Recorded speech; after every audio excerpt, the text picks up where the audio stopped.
लेकिन 30 अप्रैल की रात को आए उस कॉल से मेरी जिंदगी का रुख ही बदल गया।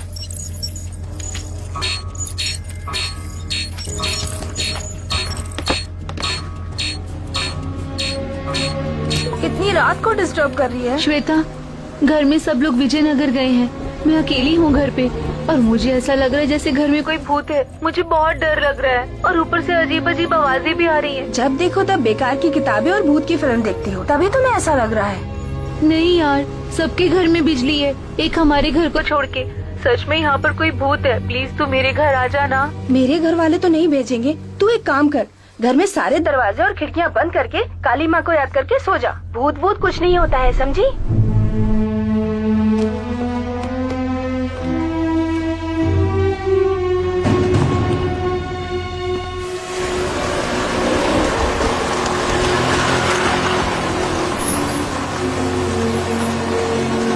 हे शिवा, परसों सब दोस्त मिले, बस एक तुम ही मिसिंग थे यार। क्या इतना बिजी हो गए हो तुम? अब तो तुम्हें जॉब मिल गई, एक पार्टी तो दो। हाँ रेनू, एक छोटी सी मदद चाहिए। समझ गई।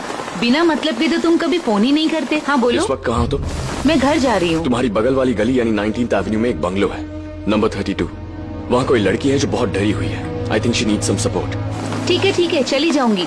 तुम्हें पता उस दिन पद्मिनी ने क्या किया? वो बातें बाद में होती रहेंगी, तुम पहले वहाँ पहुँचो और कोई इमरजेंसी हो तो मुझे फोन करना। Okay, bye. शिवा सुनो तो।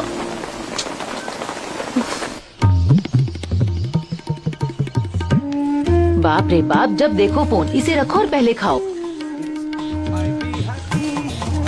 पैंट प्रेस कर दी क्या? मैं अकेली कितना काम करूंगी? तुम पेपर छोड़ के खुद अपने कपड़े प्रेस कर सकते हो ना।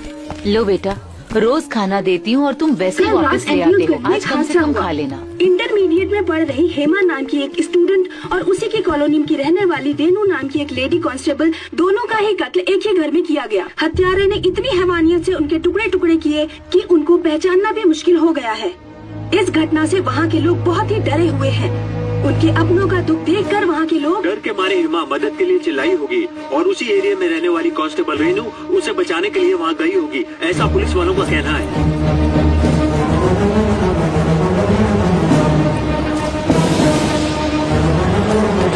एक्सक्यूज मी, रास्ता दीजिए। सर, मैं उस मैडम को जानता हूँ। सर,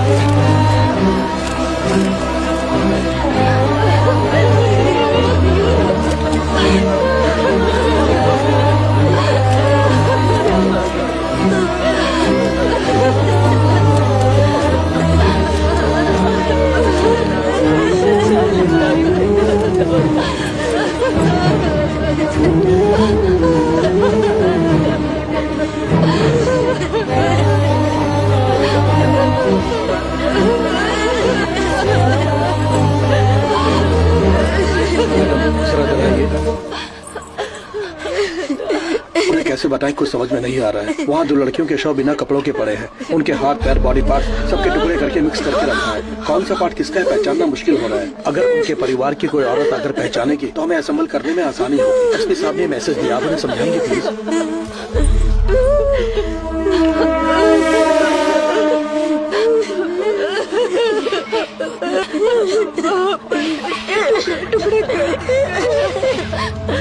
अगर जरा देखो ऐसा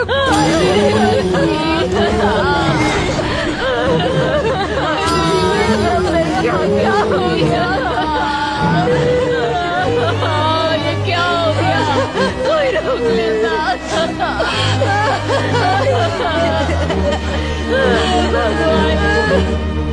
सर है? आओ बेटा। अंकल, आप जानते हैं क्या, शिवा ने नौकरी छोड़ दी। नौकरी छोड़ दी? शिवा, शिवा, ये क्या है बेटा? तुमने नौकरी क्यों छोड़ी? मैं इस नौकरी के लायक नहीं हूँ। हादसा होने से पहले उसे रोक सकूं इसीलिए ये नौकरी कर रहा था, लेकिन मेरी लापरवाही की वजह से 2 जाने गई, इसलिए अब मैं ये नौकरी नहीं कर सकता। उस लड़की के घर में एक हत्यारा आया था, वो कुछ समझ नहीं पाई और भूत समझ के डरने लगी। वो ठीक से समझा पाती तो ये हादसा नहीं होता।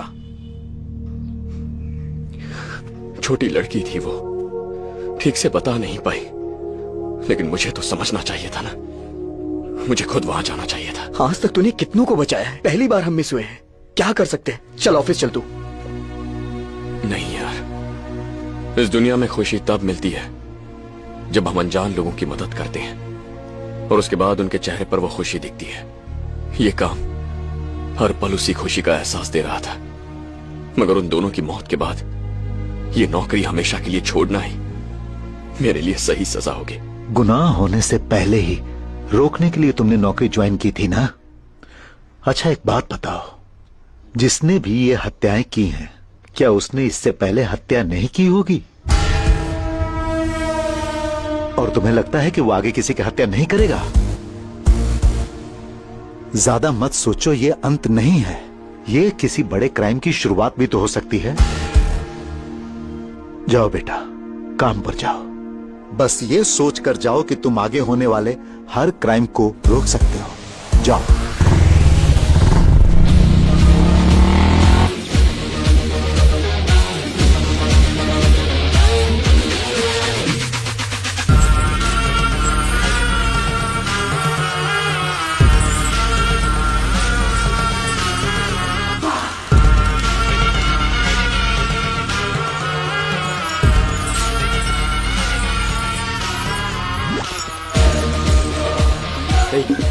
से स्कैन करो।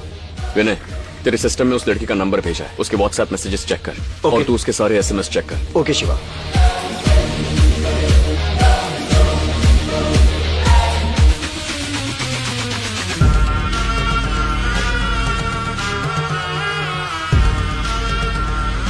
अगर कहीं भी कोई डाउट लगे, जैसे नए फ्रेंड्स, लव या कोई थ्रेट वगैरह है तो देखो।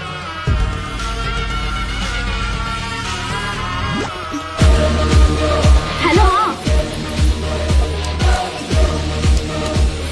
हेलो, हाँ तो मैं ही ना फिजिक्स का चैप्टर कौन चलना है? अरे यार नहीं फिल्म आई है ना, वो देखने चलना है। तू कंफर्म है ना? मैं प्लाजा मॉल शॉपिंग भी करेंगे। हाँ ठीक है, जल्दी आना प्लीज। टाइम मिलेगा तो खाना रेडी खाई हो, जल्दी आना प्लीज। हाँ लेट्स गो। Okay bye. अरे यार मैंने उसको बोला था, उसका कॉल आया था, मैं पहुंच नहीं पाई। हाँ कहाँ थी कल? अरे बहुत अच्छी मूवी है, चलना देखते हैं। कॉल करूंगी तो तू बाहर आ जाना, एक साथ चलेंगे। मैं बाहर आ जाऊंगी। अरे तेरा भाई भी कोई प्रॉब्लम क्रिएट नहीं करेगा ना? प्लीज तू मेरे घर आ जाना। मेरे घर वाले तो नहीं भेजेंगे। तू एक काम कर, घर में सारे दरवाजे और खिड़कियां बंद करके काली माँ को याद करके सो जा। भूत भूत कुछ नहीं होता है, समझी? शिवा, कमिश्नर के कॉल्स को मॉनिटर करने के लिए कहा था ना, उनमें से एक कॉल बड़ी अजीब सी लगी मुझे, शायद तुम्हारे काम आ जाए। Would you like to listen?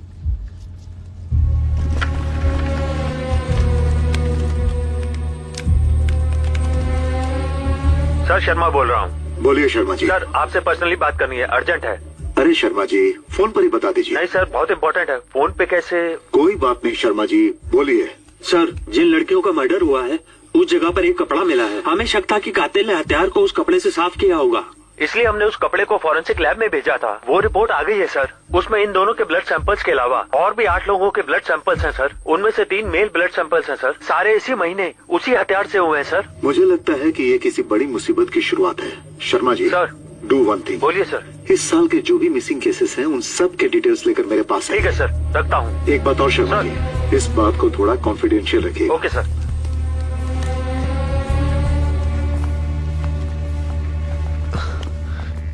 ये क्या है यार, इनकी बातों से तो लगता है कि मर्दों का भी खून हुआ है। 8 लोगों को मारा है उसने। उस कपड़े से पता चलता है कि खून 10 लोगों का है।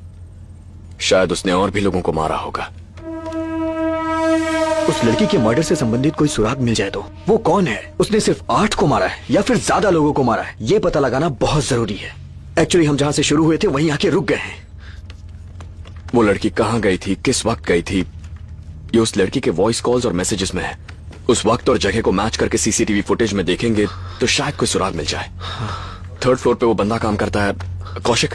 क्या वो हमारी मदद करेगा? ट्राई कर सकते हैं। क्या है यार, इतनी बड़ी लिस्ट?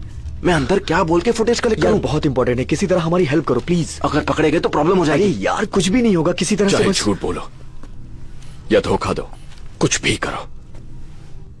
जिंदगी से अनजान 18 साल की मासूम लड़की और नौकरी करके अपने परिवार का पेट पालने वाली एक लेडी कांस्टेबल,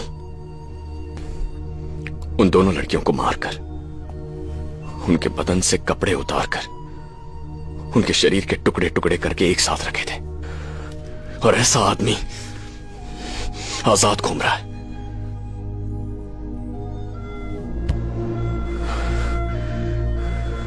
उसे पकड़ना है, चाहे कुछ भी हो जाए।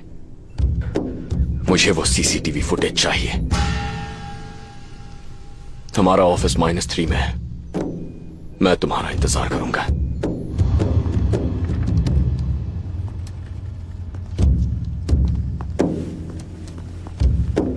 यही है वो सारी footage. Mall, theatre, temple, ATM, college के बाहर, लोखंड वाला circle, jewellery shop, traffic signal, petrol pump और सीसीडी का फुटेज। बाय शिवा, कल मिलते हैं।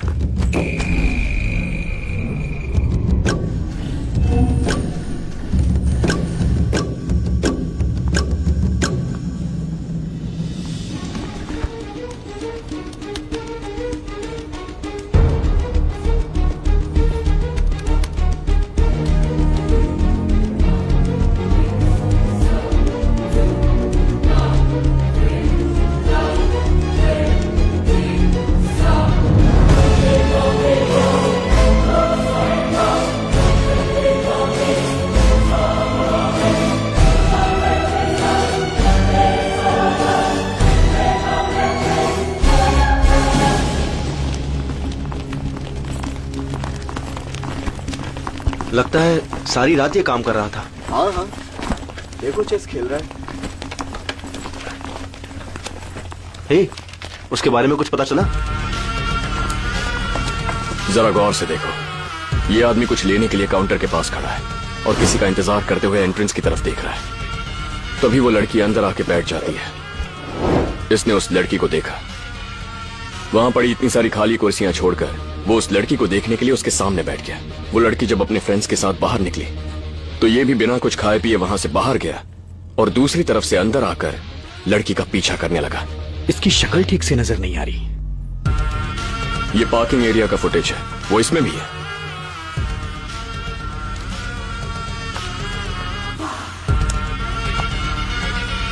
ये नंबर बाइक का है ही नहीं, किसी ट्रक का है। ये तो गया। पुलिस को इन्फॉर्म करें क्या? कल रात पुलिस ने 2 लोगों को अरेस्ट किया है। पब्लिक पैनिक ना हो इसलिए। पुराने क्रिमिनल्स हैं वो। अगर ये डिटेल्स उन्हें दिए तो वो इरिटेट होंगे, जो हमारे लिए ठीक नहीं है। इसे तो मैं खुद पकड़ूंगा।